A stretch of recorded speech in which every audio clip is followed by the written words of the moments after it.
کو شک ہے تو جا کر عدالت میں مجھے چیلنج کرے، میں ثابت کروں گا کہ پاکستان کے 2 خاندانوں کی دولت وہ 2 کروڑ اور 50 ارب سے زیادہ ہے۔ میں گزشتہ دنوں بہاولپور گیا تھا۔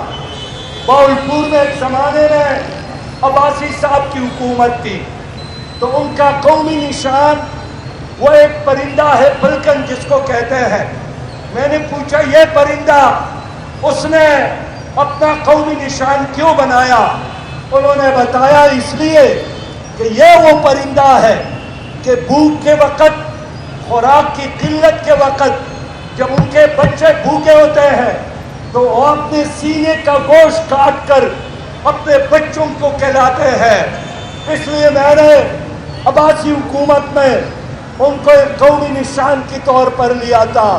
تو ایک پرندہ بھی اپنے بچوں کا خیال رکھتا ہے، لیکن آپ کے یہ ظالم حکمران بھوک اور خوشحالی دونوں میں آپ کی جسم، آپ کا خون، آپ کا پسینہ، آپ کی کمائی لوٹتا ہے اور لوٹ کر پھر باہر کے بینکوں میں منتقل کرتا ہے۔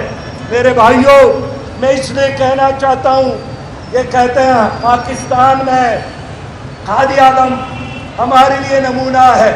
واقعی قائد اعظم ایک نمونہ ہے، لیکن قائد اعظم کو دیکھیے شدید بیمار تھے، لوگوں نے ان کو کہا کہ علاج کے لیے ہم نے آپ کو باہر لے جانا ہے۔ قائد اعظم نے کہا کہ جینا اور مرنا اللہ کے ہاتھ میں ہے، لیکن میں اپنی قوم پر یہ بوجھ نہیں ڈالتا ہوں کہ ان کا قائد علاج کے لیے باہر جائے۔ یہاں وزیر اعظم تھے لیاقت علی خان، اسی لیاقت علی خان، اس لیاقت باغ کا نام ان کے حوالے سے ہے۔ وہ شہید ہو گئے یہاں پر، ان کا بینک اکاؤنٹ صرف 47,000 روپیہ تھا اور ان کے جیب سے چند روپیہ نکلے تھے۔ میرے پیارے بھائیوں، یہ انہی لوگوں نے پاکستان بنایا۔ ان کا یہی خیال تھا کہ پاکستان ایک ویلفیئر اسلامی حکومت ہوگی، پاکستان میں عوام کا راج ہوگا، پاکستان میں جاگیرداروں اور سرمایہ داروں کی بجائے عوام کی حکومت ہوگی۔ لیکن 75 سال گزر گئے، قائد اعظم کا وہ پلان انہوں نے ناکام بنایا۔ علامہ اقبال کا وہ خواب ان کی وجہ سے شرمندہ تعبیر نہیں ہو سکا۔ کروڑوں لوگوں کی جدوجہد اور لاکھوں شہداء کا خون، اس لیے ان کے مقاصد سبوتاژ کیے گئے کہ یہ تمہارے اوپر مسلط ہے۔ میرے پیارے بھائیوں اور بہنوں، بجلی کا مسئلہ بہت اہم مسئلہ ہے۔ یقینی طور پر بجلی کی قیمتوں میں اضافے نے ہر پاکستانی کو پاگل کیا ہے۔ بجلی کا بل جب آتا ہے تو ہاتھوں کے طوطے اڑتے ہیں، حیران پریشان ہوتے ہیں، اور بجلی کی بلوں میں مسلسل اضافے کی وجہ سے پاکستان میں ڈپریشن میں اضافہ ہوا، ٹینشن میں اضافہ ہوا۔ لیکن افسوس یہ ہے کہ آج بھی ہماری عدالتوں نے غیر اہم چیزوں پر سو موٹو ایکشن تو لیا ہے۔ 12 اکتوبر 2023 کو بجلی کی قیمتوں میں اضافے کے خلاف، آئی پی پیز کی اسپراٹ معاہدوں کے خلاف، کیپیسٹی چارجز کے خلاف جماعت اسلامی سپریم کورٹ میں گئی تھی۔ ہم خود اس میں مدعی تھے۔ 12 اکتوبر سے لے کر آج تک میں پوچھنا چاہتا ہوں، سپریم کورٹ نے اس عوامی مسئلے کا نوٹس کیوں نہیں لیا؟ ہمارے پٹیشن پر کارروائی کیوں نہیں کی؟ اس لیے کہ آپ کے ججوں کو بھی آپ کی تکلیف کا اندازہ نہیں ہے۔ تو کیا ہر مسئلے کا حل ایک ہی حل ہے؟ وہ دھرنا، پولیس FIR نہ کٹوائے تو دھرنا، اسکول نہ کھولے تو دھرنا، ہسپتال میں علاج اور دوائی نہ ہو تو دھرنا، بجلی کی قیمتوں میں اضافہ ہو تو دھرنا۔ دھرنا ہر چیز کا علاج ہے۔ اس لیے میں عوام سے پوچھنا چاہتا ہوں کہ اگر اس دھرنے کو آپ نے کامیاب کیا تو یہ کامیابی جماعت اسلامی کی نہیں ہے، یہ کامیابی عوام کی کامیابی ہوگی۔ میرے بہت ہی محترم بھائیوں، میں عوام کی خدمت میں یہ بات رکھنا چاہتا ہوں کہ ہمارے ملک میں بجلی کی کوئی کمی نہیں ہے، یہاں پانی موجود ہے، 5 دریا بہتا ہے، یہاں سولر، یہاں ونڈ اور یہاں کوئلہ کے سمندر موجود ہے، پہاڑ موجود ہے۔ ان کے موجودگی میں ہمیں مہنگے بجلی کی بالکل ضرورت نہیں ہے، لیکن پنجاب کے موجودہ گورنر نے انکشاف کیا ہے کہ آئی پی پیز جو لوگ ان کے اونر ہیں اس میں 42 ایسے لوگ ہیں جو اس وقت حکومت میں شامل ہیں، اس لیے وہ نہیں چاہتے ہیں کہ آئی پی پیز کے معاہدے ختم ہو۔ میں پوچھنا چاہتا ہوں کہ اگر آئی پی پیز کے ساتھ معاہدہ حکومت نے پیپل پارٹی کے دور میں 1994 میں ہوا تو اس ظالمانہ معاہدے کو پھر مسلم لیگ نے جاری کیوں رکھا؟ اس ظالمانہ معاہدے کو پھر پی ٹی آئی نے جاری کیوں رکھا؟ میرے علم کے مطابق ان تمام پارٹیوں کے لوگ آئی پی پیز کے معاہدوں سے استفادہ کرنے والے ہیں، اس لیے لوگ روتے ہیں اور ہنستے ہیں۔ میں دعوے کے ساتھ کہہ سکتا ہوں کہ جتنا خرچ آئی پی پیز والوں کا، ان کمپنیوں والوں کا، ان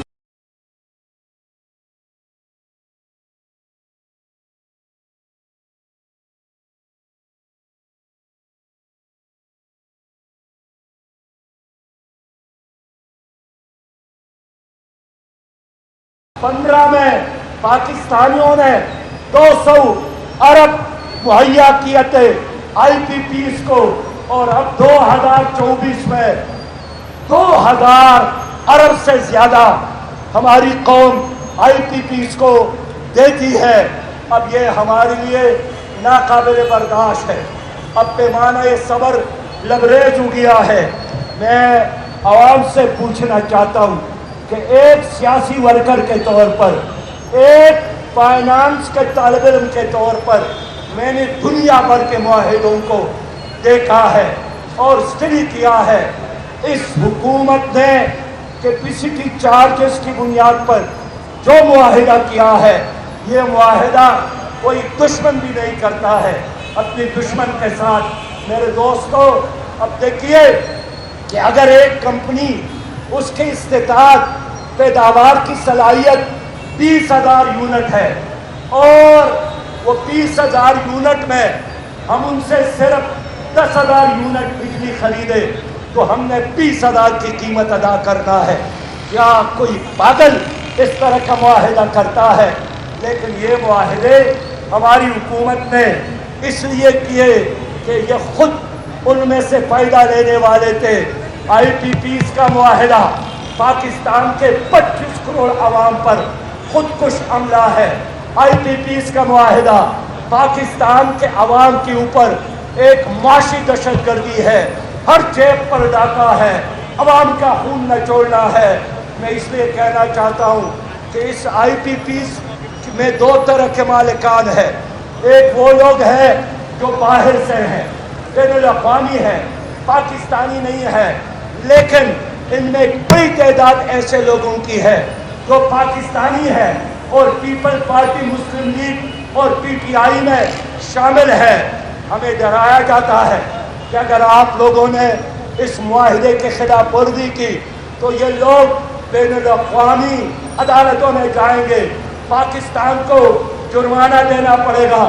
میں کہنا چاہتا ہوں کوئی بین الاقوامی عدالت 25 کروڑ عوام کا فیصلہ نہیں کر سکتی۔ اگر بین الاقوامی عدالت میں کوئی طاقت ہے تو غزہ کے مسلمانوں کا قتل عام بند کرے۔